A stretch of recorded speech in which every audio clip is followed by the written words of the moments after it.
I just thought, defensively, we played so good. I thought we did a great job of forcing turnovers, 15 turnovers.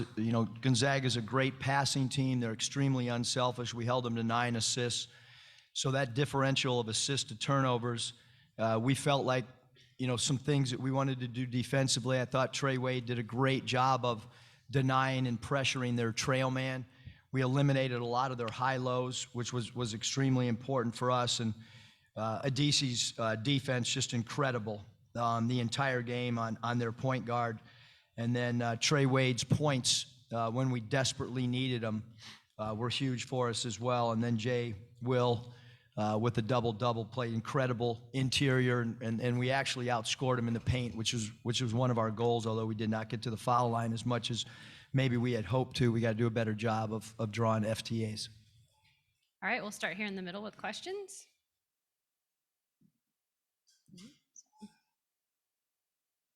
Scotty Bordelon with Whole Hog Sports. Trey, I'm going to be a little nosy. Who are you on the phone with walking up on the stage? And then 2, just what's the feeling of maybe having the game of your life on this stage? It was one of my brothers. They had called me and congratulated me. But, man, it's a big stage. It's what you dream of. And, I'm happy we got it done. I'm happy I played a good game. But, I was on to the next one.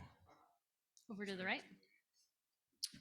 This one's for Coach. Coach JB and Fable, how you doing? Big win for y'all, obviously. How about just a thought on the defensive game plan? Seems like you guys stuck to it for 40 minutes and never let up the whole way through.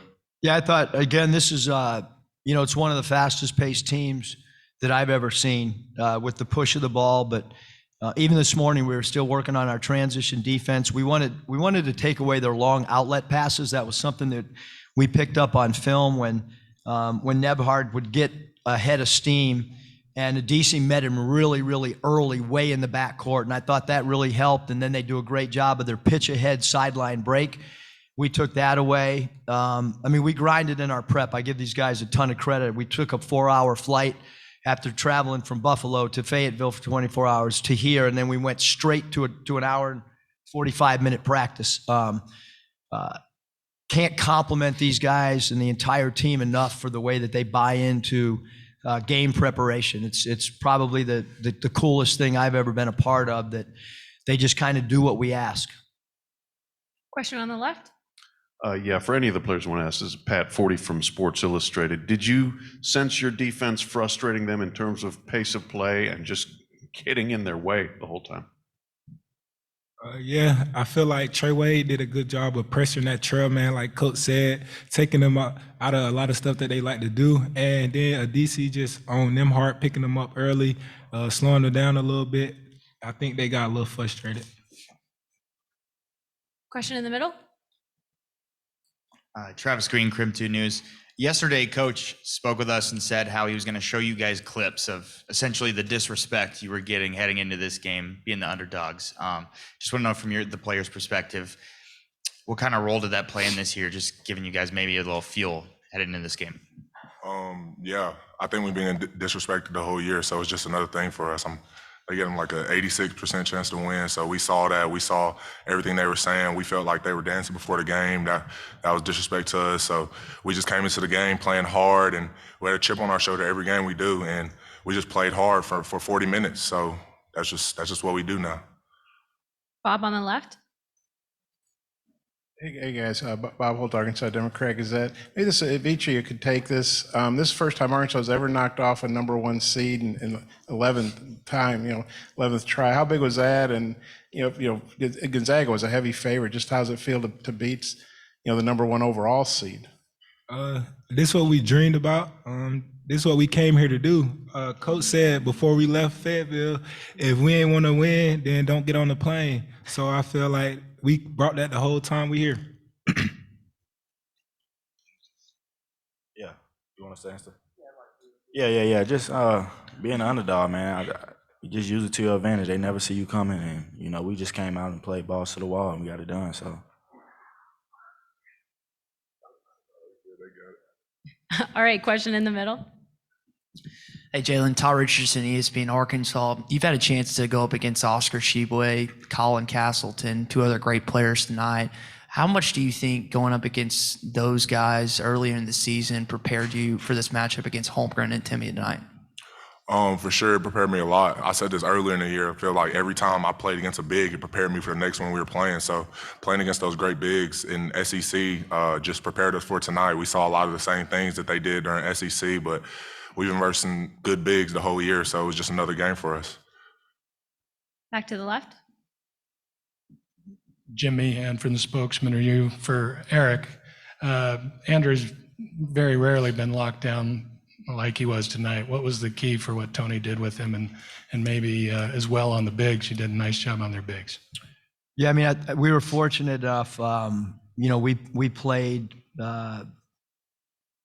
played Andrew when he was at Florida, and we were at Nevada, and we didn't do a good enough job of pressuring him and being physical. And then we played him, obviously, my first year at Arkansas, and I thought he did a really good job against us. I went back and watched all of his clips from those two games because obviously we have the same system but we have different personnel. And certainly the job that Adese did, because we had a really tough decision because JD's a really good defender too and a high steal player. But we felt like that cross match might benefit us. I was a little worried about matching up that way and then the transition game. And then inside, I mean, we just wanted to be physical, plain and simple. We wanted them to feel bodies. I mean, I played in that league. I know what some of the teams are like in that league, and the physicality and the speed that we can play with is just different. And obviously they played a really tough schedule early in the season, but it's been a long time in conference play since they faced a team like us. And we weren't going to back down, I can tell you that. Inside, when we took away their threes, I thought it was as good as we could play against a really, really great team that's extremely well coached. Next question in the middle. Curtis Wilkerson with Hog Sports. This question's for maybe JD and Jalen.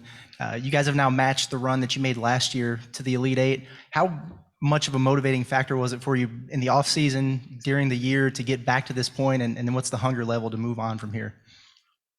Yeah, so the whole time that when the new guys came in, we preached to them like the bottom is us getting to the Elite Eight, and that's what we want to do the whole time. That's what we are working toward. And of course, we're still hungry to keep achieving higher than what the expectations were, but we're just going to keep playing hard. We set the standard for ourselves to keep going up, so that's what we're going to do.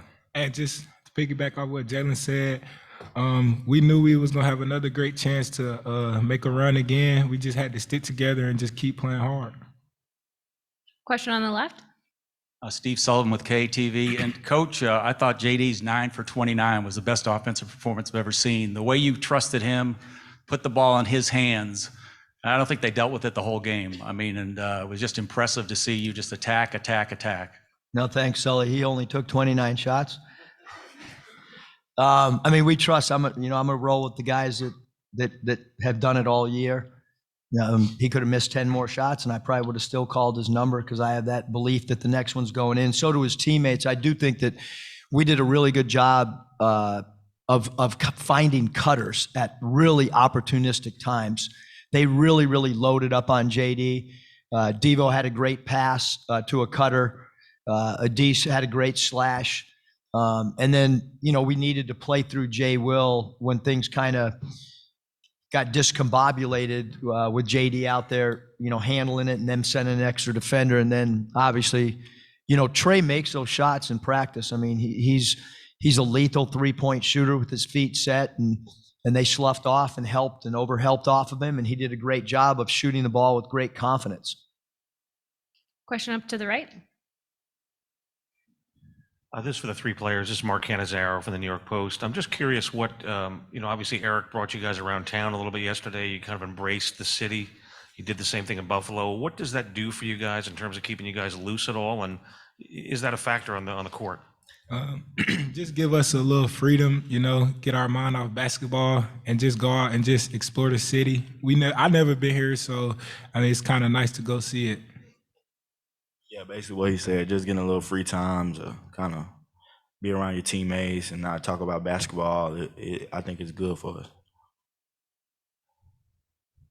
Question on the left. I mean, two-parter for Jalen. You set the season rebound record tonight. Beat Derek Hood as an awesome rebounder for his career. And just wonder what you think about setting the season rebound record. And then, Holmgren, he only played 23 minutes and he still had 11 points and 14 boards. How big was it to get him in foul trouble to where he couldn't, you limited what he could do, obviously?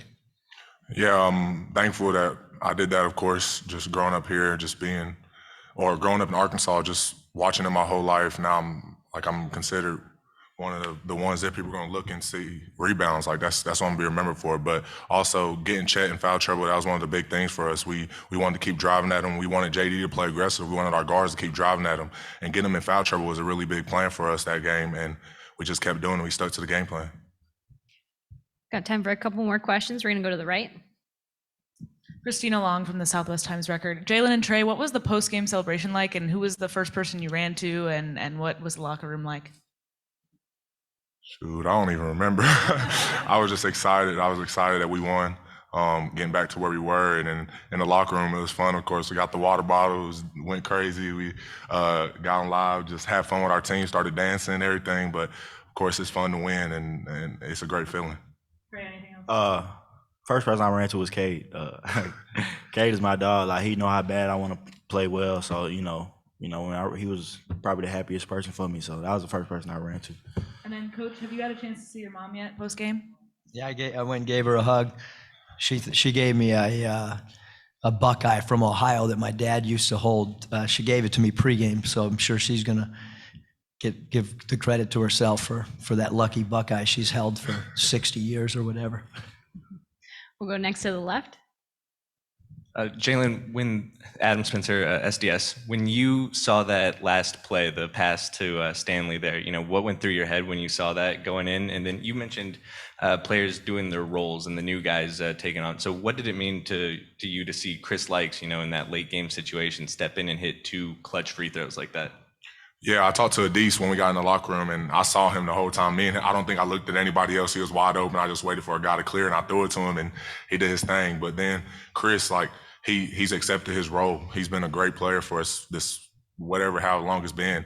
He's accepted everything. He's been a great leader for this team. And when he steps in at the end of the game, we're all confident to hit those free throws. And he just gets in, comes in. He's a confident player, and we're just as confident as he is. Last question from Janie. Hi, guys. Janie McCauley from AP.